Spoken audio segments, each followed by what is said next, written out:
Hey, everybody. Welcome to the Daily Objective. And today we're going to be talking about a topic that was very hot and heavy this week. It was a big deal to a lot of people. It was the verdict of Derek Chauvin being read and executed, right? That's what happens when the verdict is in. And he is likely going to challenge it, I'm hearing. And there's a good chance of Derek Chauvin and his lawyers trying to get a mistrial or another trial or however that works. Believe it or not, I'm not a legal expert, but I have been listening to a guy named Mark Garagos. Now, Mark Garagos hosts a podcast called Reasonable Doubt with his co-host Adam Carolla. And I've been listening to some of their episodes surrounding the Derek Chauvin trial, and I hear Mark Garagos raising some things that I think are interesting, and they've helped how I think about this topic, and therefore might help the way you think about topics like this one. I don't know that much about Mark Garagos, and I'm not that immersed in the world of law and criminal law and all of that. So I could imagine some lawyers saying that Mark Garagos is the best thing in the world, or them saying, "Oh, he's a TV lawyer, don't take him seriously." So I don't know that much about him, but again, he's mentioned a few things that I think are worth thinking about surrounding this case and other cases and other larger, broader, abstract concepts that we require to have a civilization and rule of law. As you can see, I have no co-host today, so more than ever, I could use your involvement in the chat room, especially those super chats. And please become an Ayn Rand Center UK member. Help this thing grow, as well as get access to exclusive content, study groups with excellent objectivist thinkers. And remember, as soon as we're done here, we'll be jumping over to Clubhouse to discuss it some more. So as you obviously know, everybody knows, back in the summer, Derek Chauvin was seen on camera with his knee on the neck of civilian George Floyd, who was black. And it immediately became the official narrative that the white police officer killed, did not care enough about the life of this black man, that he was fine just crushing his neck until he suffocated to death. This erupted in, for obviously, discussions about racism, as well as a lot of protests, much of which became violent and reckless. It was a very, very disheartening summer for me. Obviously, the video itself was horrifying to see. And the aftermath of it, I think, was devastatingly wrong. The apologizing that I saw, by which I mean the downplaying of the severity of the violence, I think is horrific. There's no acceptable reason for the type of violence we saw over the summer, and really still going to this day in Portland and elsewhere. So now we're going to talk about the trial. And in the chat room, Daniel says appeal. Yes, I think they're going to appeal it. Thank you for helping me with my limited vocabulary. There's a few things that I picked up from listening to Mark Garagos on his podcast, Reasonable Doubt, talk about the Derek Chauvin trial that I want to reiterate. First of all, when looking at this verdict, it is very rare to see a police officer convicted of anything. Let that sink in. It's very rare for a police officer to be convicted of anything. So we're having all these arguments about, are most policemen good guys? Are most policemen bad guys? Are cops racist? Are they not racist? Are blacks being killed in the street? Are whites being killed more in the street? Let's just look at what's actually taking place in courts. It's very rare for a police officer to get convicted of anything. It's rare for them to be charged. Basically, the police department does everything they can to protect their own.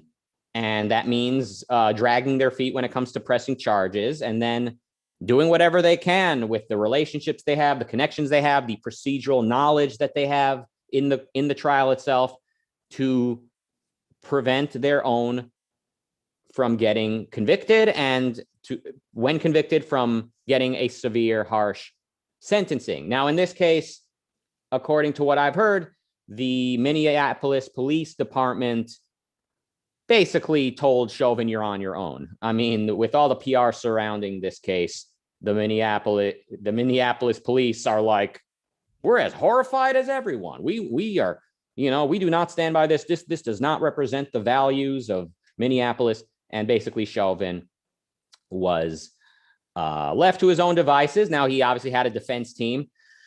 So Mark Geragos, as I was listening to him over the last couple of weeks, he pointed out that the prosecution was being allowed to do things in this case that are normally not allowed, not permitted. So for instance, in my understanding, please someone correct me if I'm wrong, the guy who called the police on George Floyd was questioned in this trial and asked, like, how do you feel about the whole thing? How do you feel about what happened to George Floyd?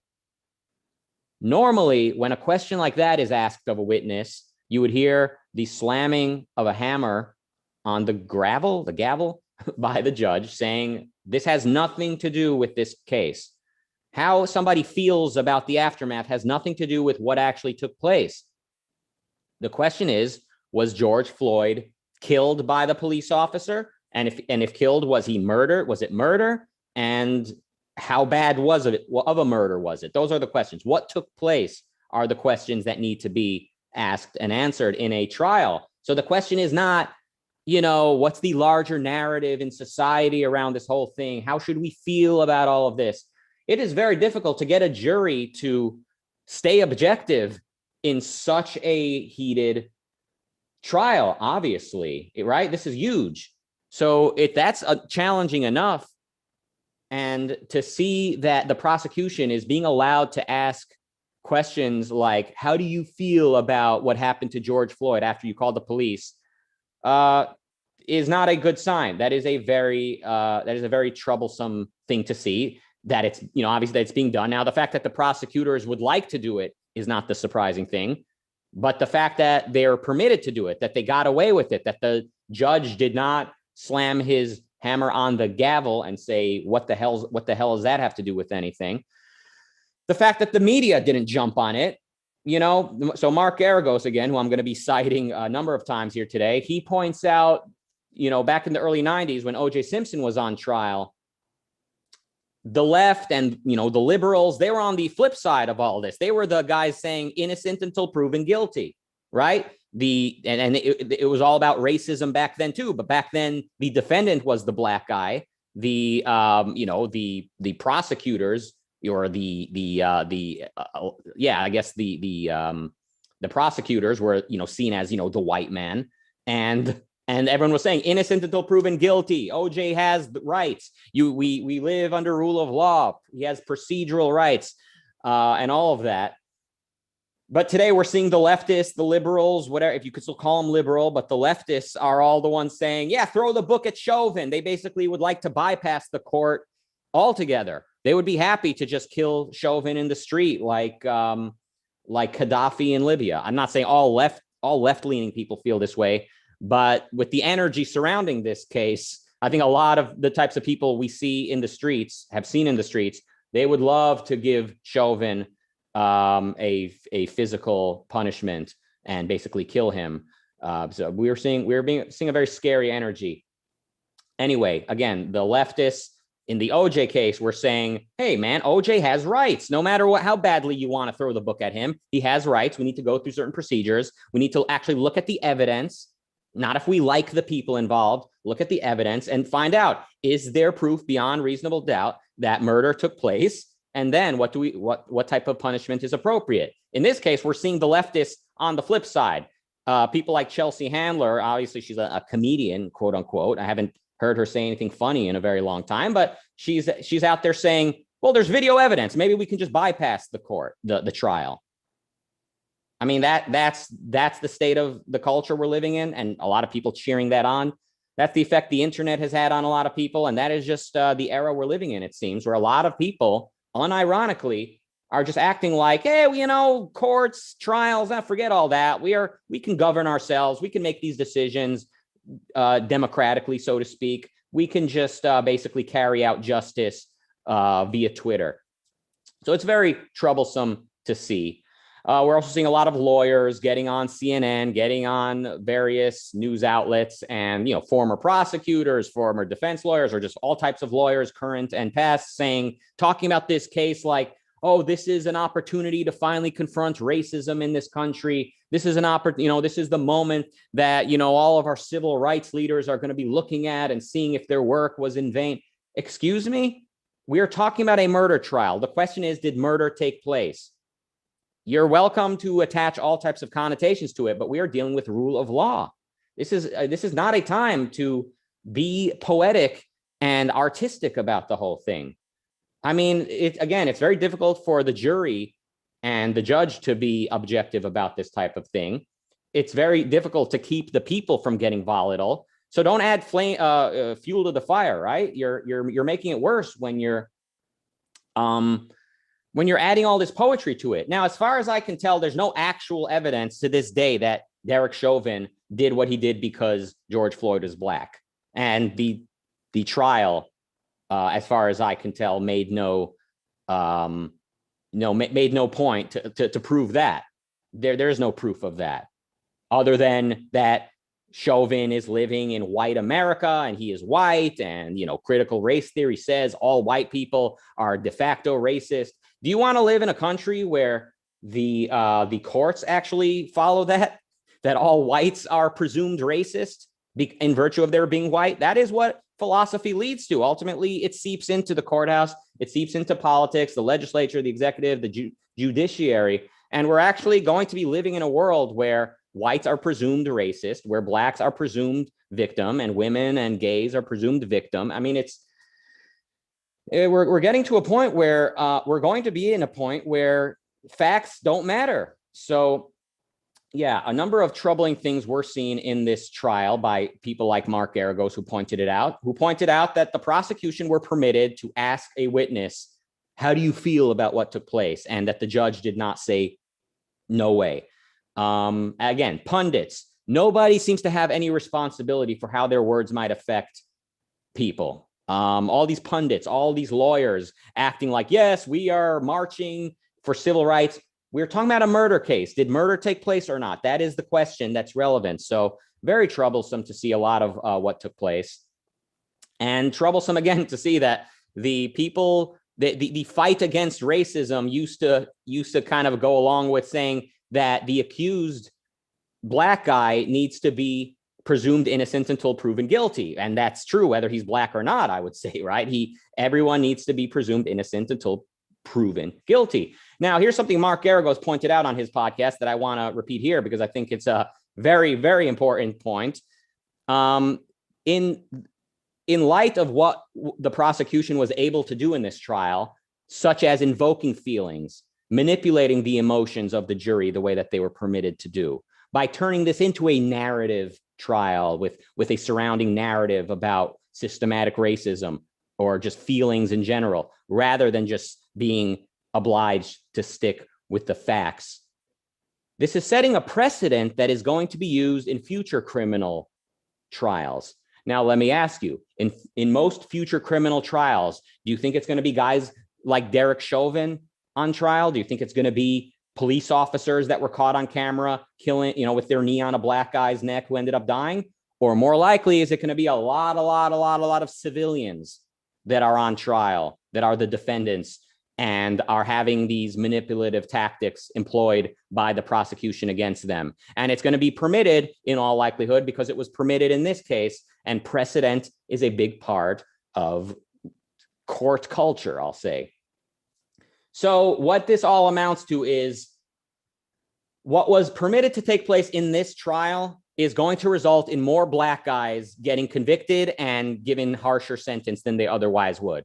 If that's what matters, if the point of this whole, Justice for George Floyd effort was to improve the treatment of blacks in America, well, the bad news is because of the way that the prosecution was allowed to be manipulative in this trial, a lot more black guys are going to be thrown in prison whom otherwise would have either not been found guilty or given a lighter sentence.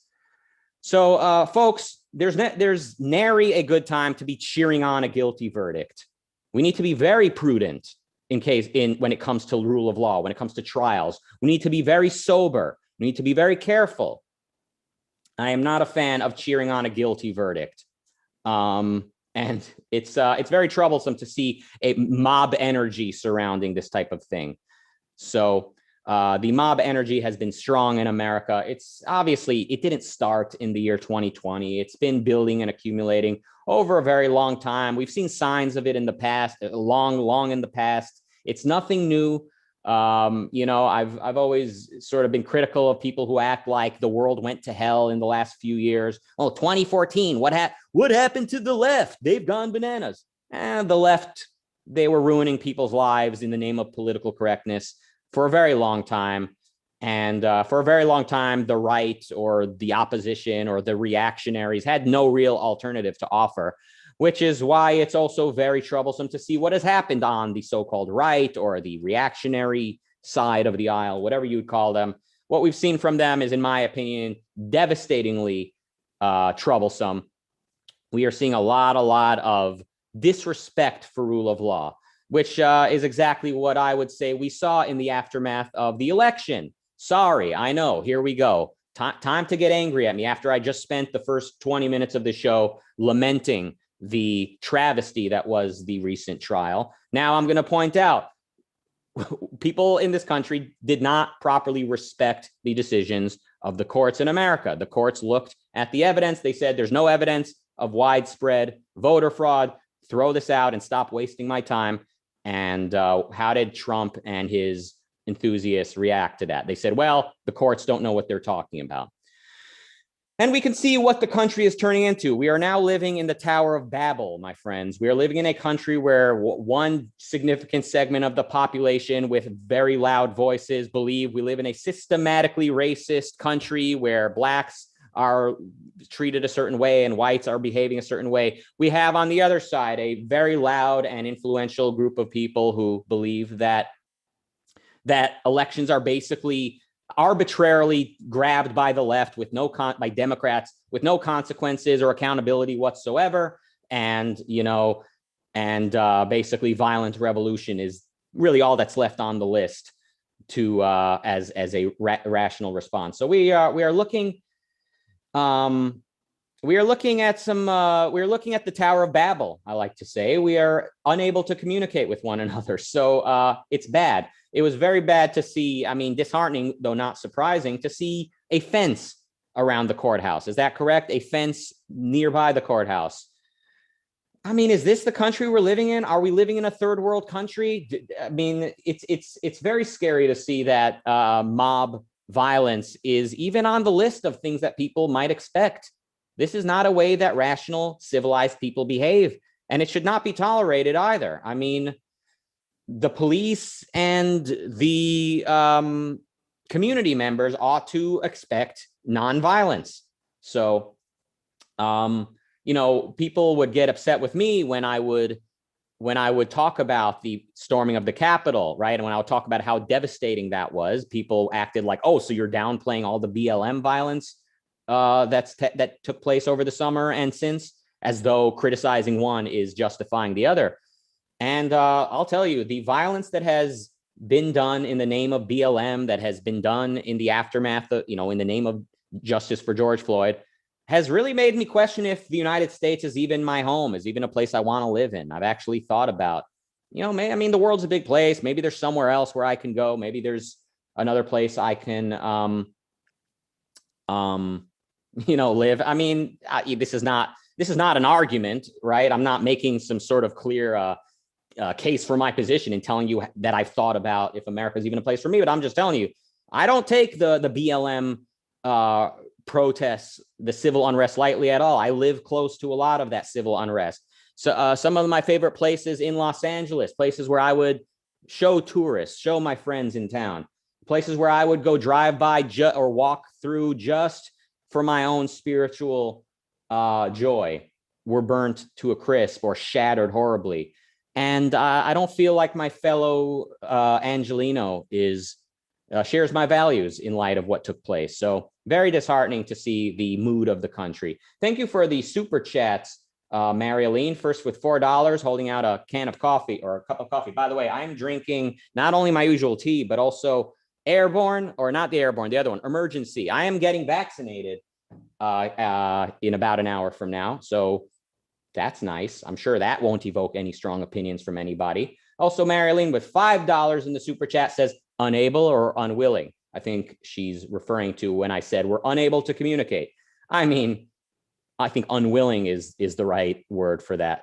But when I say we're unable, I mean, people have gone so far down the rabbit hole on either side, right? Like one side has gone so far down the rabbit hole of systematic racism and critical race theory where they just will not allow any relevant evidence in, right? And on the flip side, people have gone so far down this rabbit hole of saying that, you know, the leftists are holding us down and you know, and like our votes don't count unless we vote Democrat. Like they've gone so far down that vote, or anytime anyone gets an email from YouTube saying your video is in violation of our community guidelines, that means we are living in, you know, the Third Reich, where, you know, or the Soviet Union, where your speech is suppressed. I mean, people have really lost their mind on multiple sides. This has become a very partisan split country, and it's very disheartening to see.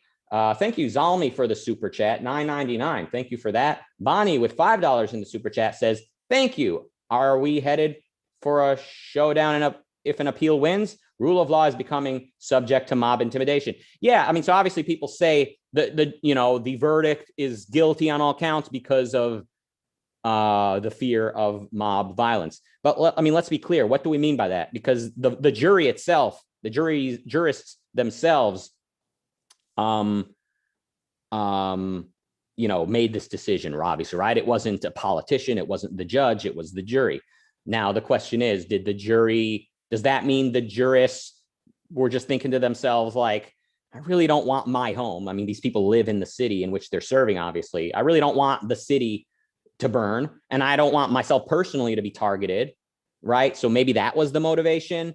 And on top of that, they're thinking, yeah, Derek Chauvin is a schmuck, so I won't lose any sleep if he goes to hell. So it's a good question. Obviously, it's very difficult to contemplate that the jurists are so principled and sober that they're able to suspend all of that when everywhere you look, you see people being emotional about the whole thing. So it's a very sad day, I think. Again, it's a good day in virtue of a cop being held accountable in some respect. I know this will upset people who want to believe that cops, first of all, are all saints and that they live under the same legal system as the rest of us. I think the evidence suggests that it's very rare to see a police officer held accountable, and not all police officers are saints. So ergo, we have a problem. And again, the solution to all of this, and I'm happy to say we have a solution at the Ayn Rand Center UK. I mean, where do I begin? Individualism is a short answer. Individualism, rule of law, individual rights is what I mean by individualism. And that comes with people who are selfish in a rational way. We're selfish. We want to live in a country where the individual can pursue good, rational values. Yeah, I mean, Christopher says justice served, in my opinion. I mean, I'm inclined to agree, but justice, not really, though, because when there's some hanky-panky taking place in a trial, when the prosecution is sort of being allowed to manipulate the emotions of the jurists more than they would normally be allowed to, and when the jury is not properly shielded from media influence, when we have Maxine Waters and Joe Biden, and especially Maxine Waters, making the statements that they did about, Joe Biden saying, I hope the jury makes the right decision. And Maxine Waters saying, like, if the jury acquits him, get ready to get out onto the streets, in a way that could have sounded threatening. When all of that is taking place, then I guess we can look at the court, we can look at the trial as the equivalent of epistemology. A right answer reached by faulty methods is still a wrong answer. You don't say a broken clock is ever right. So if the trial had any shenanigans taking place, we cannot celebrate the verdict, I'm sorry to say. Yeah, Will Miller's talking about when you have sitting elected officials threatening people. I mean, absolutely. To summarize things on the negative side of what we're seeing in the world, we're seeing a lack of respect, from stores being smashed to courts not being respected to trials, proper procedures not being respected. to statues being pulled down. And obviously the storming of the US Capitol is, to me, the epitome of disrespect. And all of these types of disrespect they speak to what it is that people need in order to live. We need rule of law to live. We need property rights to be sacrosanct. We need government courthouses and legislative body locations to be respected and held sacrosanct. We need to treat rule of law like our type of religion in the modern world. I mean, of course, religion connotes dogma, and we are not for dogma. We are for reason. So rationally, once we have seen what human life requires, that the individual requires to reason and to produce and to be free to speak and to follow his own judgment and to keep the property he's produced. Once we have figure that out, we need politics to reflect that. We need absolute nonviolence, the non-initiation of force, and we need rule of law to be treated like our version of religion. I liked what Jonathan Hoenig said on this show the day after the storming of the Capitol. I think he said the U.S. Capitol is what I consider sacred, something like that. I feel the same way.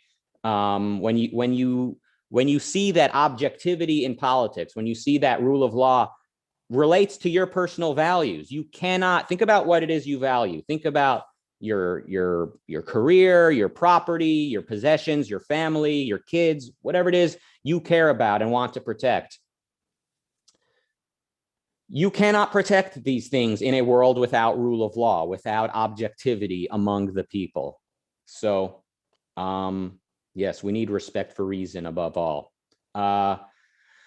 With all that being said, I hope you took a positive message away from the show today. I hope, above all, I hope I've gotten you to think about things from a bit of a different angle. I know this turns into a discussion about are police officers racist or not. I mean, I think this really is about some of the points I raised channeling Mark Garagos, who I've been listening to recently. It's rare to see a police officer convicted. So in that respect, we need to look at this and think about why that is and how to change that. And also, it's rare to see a prosecution being allowed to manipulate the feelings of the jury the way they were allowed to do in this case. And we need to really think about that and ask, we may hate Derek Chauvin, but is this the world you want to live in? And who do you think it's going to affect in the future? You think it's going to affect, allegedly racist police officers next time? Or is it going to affect a black guy being accused of a crime? Who do you think is going to be victim of this new precedent being set, folks?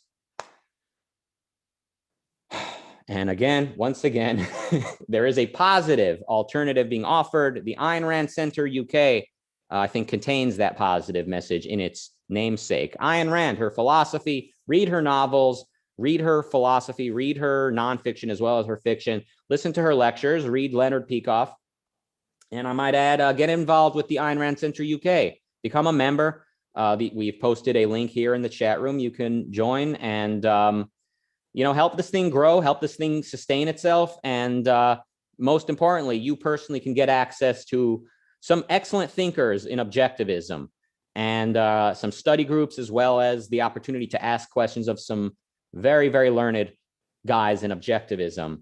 And you help fund more programming by the Ayn Rand Center UK so we can push a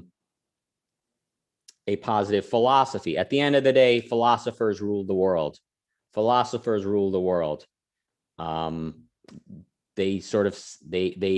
like, I don't know what a good metaphor is, but they send premises out into the world. Premises. Someone think of a good metaphor. There's got to be some artistic equivalent of this. Like some scientist creates something and he lets it out into the world. They're like Prometheus, I guess, in a sense. They bring the fire to the rest of us, the philosophers, that is. And whether that fire is used to burn down values or as a controlled substance to improve human life is completely reliant on what that philosophy actually is. Thank you, Henrik Teller, for the $3.99 in the super chat. Wish me luck on my vaccination later in a little while. And right now we are ready to jump over to Clubhouse. Join us there. We're on Clubhouse. We're jumping over there right away. Thank you for all the super chats. Thank you for all the Ayn Rand Center UK members for being members, and please become a member as well. We'll be back here on this channel coming up in an hour from now or 2 hours from now. I had it here on my subscription feed. Coming up, I think at noon Pacific time, which is, I don't know, maybe Rozzy somewhere has the answer. We've got a show coming up on the Ayn Rand Center UK that you should check out either at the bottom of this hour or the following hour. He says, yeah, Rozzy says yes.